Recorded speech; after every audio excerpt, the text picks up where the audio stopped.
دا لږ به کې په سر وختو ما سره د فرمایشونو دپاره 1 روپۍ هم نشته. خو بابا ته ووایه چې ما له بایک واخلي کورالی وانه غوښتو نو ګورئ بیا به ګیله نه کوې. خو چې کومه لږ په کالج کې برګر یې وخوري د هغه نه بیا د کار تمه مه کوه. ته ګوره بایک به پې اخلم. زه بس چې ته وې نو زه به یې ومنم. نه که نه بابا صرف د جهیز خبره نه کوم. زه وایم چې کم از کم 3 تولې کالي ورسره ومي. نه ځم کالج ته او نه دې کور کې کینم تر څو چې د ما له بایک نه یې اغوستی. زه به دې کور ته هم نه راځم لاړم درنه.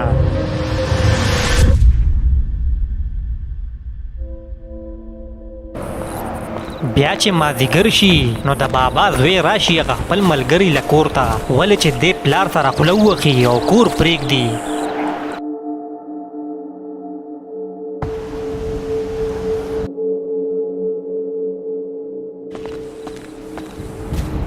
خیر شه امجده دلته څه کې؟ باچا ما خو پلار سره خوله وواله او بس کور مې ورته پرېښودو.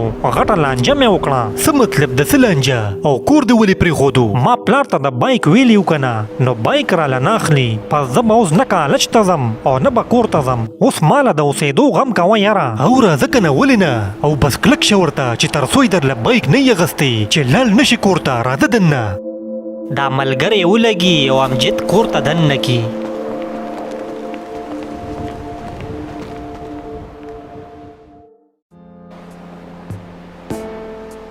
بیا چې شپه شي نو د امجد مور کور کې ناسته وي او په زوی پسې ډېره خفه وي. خدای خبر چې زوی به مې کم ځای چې څه به یې خوړلی مې او که نه. زما خو دغه یو زوی دی چې هغه م رانه لاړ شي نو زه به څه کوم. اوس چې دا سړی راشي نو ویم ورته چې بس دې هلک له دا څیز واخله. ابی ځان سره دا سوچ کوي چې دې کې بابا کور ته رادن نشي. یا سړیا د امجد څه پته ولګېده که نه زوی مې کم ځای دی. زه د زوی نه څه خبر یم. زه خو د پټي نه راغلم. ګرځي به چېرته لوپرانو ملګرو سره. یا سړیا نو دا خو زمونږ یو زوی دی ورشه ویې ګوره چې کم ځای دی او بس واخله ورله دا بایک که نه ته به دله نور څه زه دې درله د سړي بچی جوړوم ښځې. دې ما ډېر په سر وخېجو. پرېږده چې لږې ډغر یې وخوري نو عقل بې سر له راشي او ما سره د بایکونو پیسې نشته. زه خو ځان له زمیندار سړی یم. په مشکله د کور ګزاره روانه ده. داسې کار وکړه چې د دې جینۍ د جهیز پیسې راواخله او دې هلک له پې دا بایک واخله. ای به چې کله کامیاب شي بیا به خور له جهیز پوره کي. اسم لا جینۍ پسې رشتې سمې نه راځي. ښځې داسې به ته دا هلک ډېر خراب کړې. زه خو باقي دې هلک تېښتې ته جوړ کړی یم. اوس زه ستړی راغلم سهار له به ورپسې بیا وځم. د امجد مور او پلار مجبوره شي او د دې جینۍ د جهیز په پیسو باندې د هلک له بایک اخیستو ته تیار شي. دا جینۍ هم دننه د دې خبرې اوري خو دا سم نشي کولی.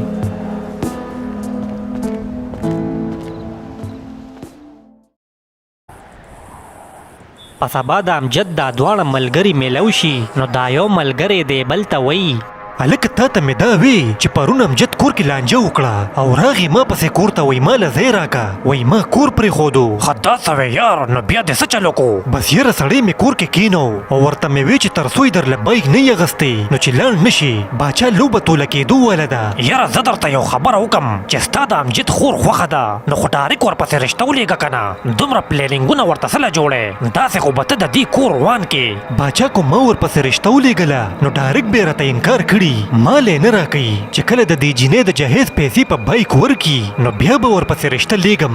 بیا به مجبوره شي او رشته به راکړي. یاره ته ډېر شاطر انسان یې. څومره په اوږده ورله راتاویږې. دا خو به منې که نه باچا. بس ته ګوره مخکې تماشه کوه. اوس راځه چې ورشو لږ بیا نوره مو لمسو. ټیک ده ځه. دلته موږ ته پته ولګي چې د دې تور هلک د امجد خور خوښوي نو دې ځکه شیطانت کوي او دې هلک پسې لګېدلی وي.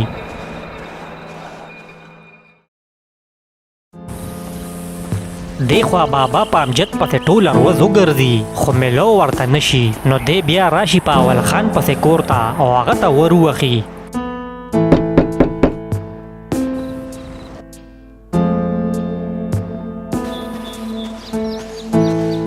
چې اول خان بابا لروزی نو ورته وی ها بابا خیر شه څنګه راغلی؟ اول خانه زوی مې د کوره وته دی ما سره جاخه وکړه وی ما له بایک واخله تا ته خو ښه پته ده چې ما سره د بایک پیسې نشته نو ما ورته وی بایک درله نشم اخیستی بس هغه راته کور پرېښودو او لاړو. ښه داسې وی بابا نو تا به ما ته ویلي و که نه ما به درله پویه کړی و. هغه د چام نه مني اول خانه هغه ما په سر خېجولی دی اوس یې راته سزا میلاویږي زه ورپسې ټوله ورځ وګرځېدم نو پته راته ولګېده چې ملګري له تللی دی اوس راشه چې دواړه ورشو او کور ته یې راولو. ټیک ده بابا زه چې ځو.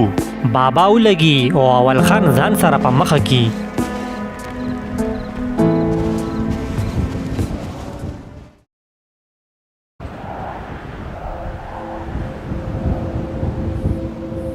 دی خو هغه دوه ملګري امجد سره ناستي او هغه نور هم لمسی. هلکه امجد خري لږ سکینه مړه تا ته څه مسله ده سپېږمې دې اسمان ته خېجولي دي ته به وې د بادامو جاز دې غرق شوی دی. تا ته پته نشته که نه یاره چې د کوره وتل څومره ګران کار دی دا ما ته اوس پته ولګېده ما له خو بېګا خوب هم نه راتلو. مړه هر څه به ټیک شي ته ولې غم کې ته لږ شان ټینګ شه ته ګوره پلار به درله بایک اخلي اوس که کور ته لاړې نو بایک دې سر خوري او که نه لکه ګوره کور ته لاړ نه شي کنې بیا درله پلار بایک نه اخلي او د کالج جینکۍ به م سر وخوري. نه یاره کور ته خو نه ځم هله به ځم چې بابا زما خبره ومني. دغه ټایم اول خان او بابا ملته راشي ولې چې بابا ته د امجد د موجودګۍ پته وي.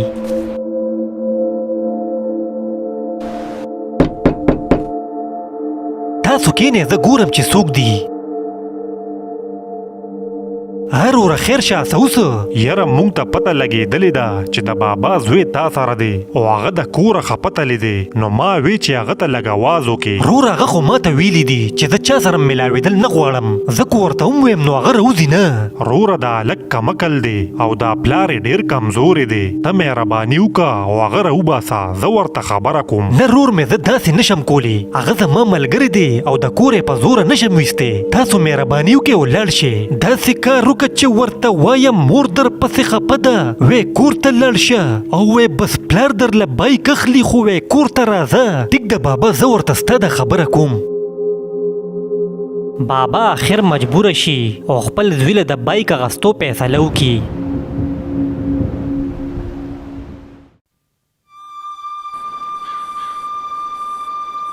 بیا بابا خپل زوی له بایک واخلي نو دی کالج ته راغلی وي او هغه خپل ملګري ورسره هم ولاړي نو امجد ورته وایي یاره تاسو خو وی چې بایک واخلې نو جینکۍ به درته ګوري کم دی ما ته خو اوس هم جینکۍ نه ګوري او نه زما بایک ته ګوري. مړه ته په جینکو څه کې بایک دې خوښ و او هغه درله پلار واغستو وګوره څومره ښکلی بایک دی.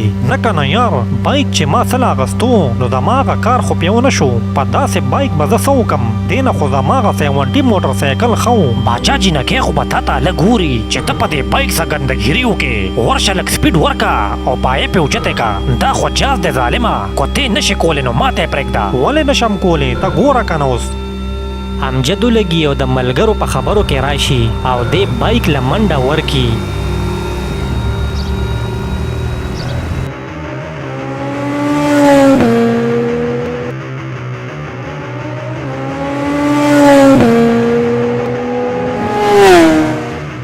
دغې د هلک خو لیونی شوی دی هسې بې څه بایک له منډې ورکوي او دا د غریب سړي زوی دی خو نشه پکې ډېره ده ګوره ورته ما دا موږ ته ځان ښیي. دی د هغه جینکو مخې ته بایک سپیډ کې اړی راړی او هغې ته پې ځان ښیي.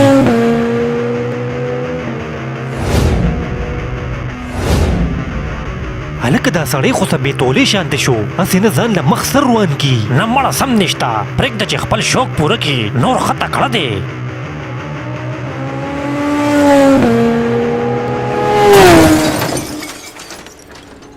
امجد چې په آخرې پیره بایک له منډه ورکي نو دې پیره ته بایک بېتولی شي او دې په یو ګاډي ورشي.